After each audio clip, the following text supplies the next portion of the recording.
Você já percebeu que hoje basta uma frase errada para poder destruir a vida de uma pessoa?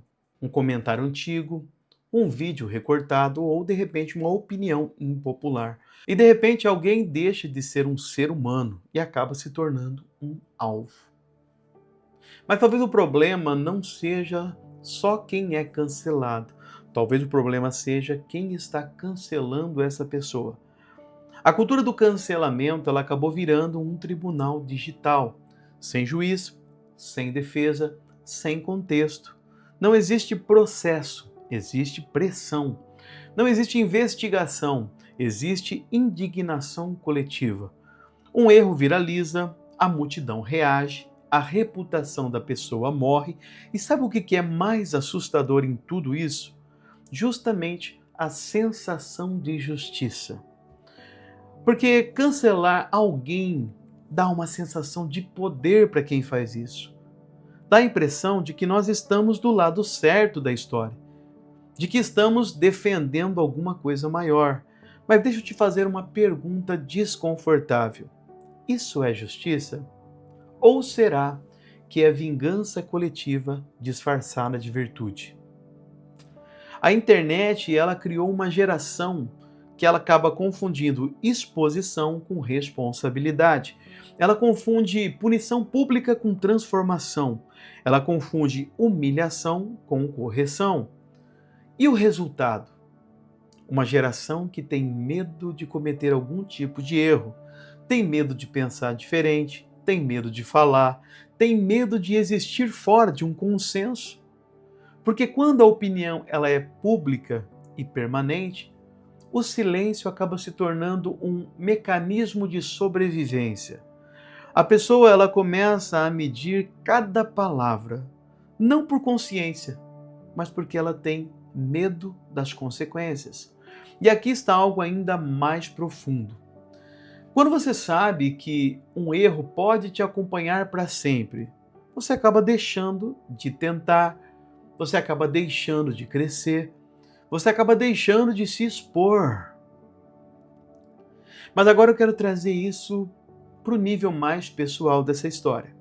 Você já cancelou alguém? Talvez nunca tenha feito isso num post, mas e no seu coração? Você já decidiu que alguém não merecia mais uma chance? Ou que alguém não merece mais um espaço? Que alguém deve carregar para sempre o pior erro que ela cometeu? Nós acabamos exigindo a compreensão das outras pessoas quando o erro é nosso e execução pública quando o erro é das outras pessoas. Nós queremos que as pessoas entendam o nosso contexto, mas nós não queremos entender o contexto de ninguém. E justamente aqui está o ponto central dessa história. Quando uma sociedade perde a capacidade de restaurar alguém, ela perde a capacidade de evolução. Porque ninguém evolui sem cometer algum erro. Ninguém amadurece sem cometer algum tipo de falha. Ninguém cresce sem atravessar a própria ignorância. Isso é normal, faz parte da vida. Se todo erro vira identidade, então ninguém é maior do que o próprio pior momento. Agora deixa eu ir um pouco além. A Bíblia ela fala sobre misericórdia antes de julgamento, sobre graça antes da condenação, sobre restauração antes da exclusão. Mas nós acabamos por conta própria invertendo a ordem da coisa. Nós transformamos erro em identidade, falha em sentença eterna e esquecemos que todos nós dependemos do perdão. Porque no fundo, o cancelamento, ele diz mais sobre quem cancela do que sobre a pessoa que é cancelada. Ele revela a nossa necessidade de nos sentirmos moralmente superiores. Ele revela a nossa dificuldade de lidar com as falhas humanas.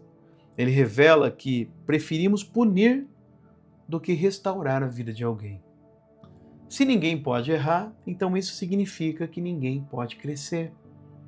Se ninguém pode ser restaurado, então isso significa que ninguém é livre de verdade.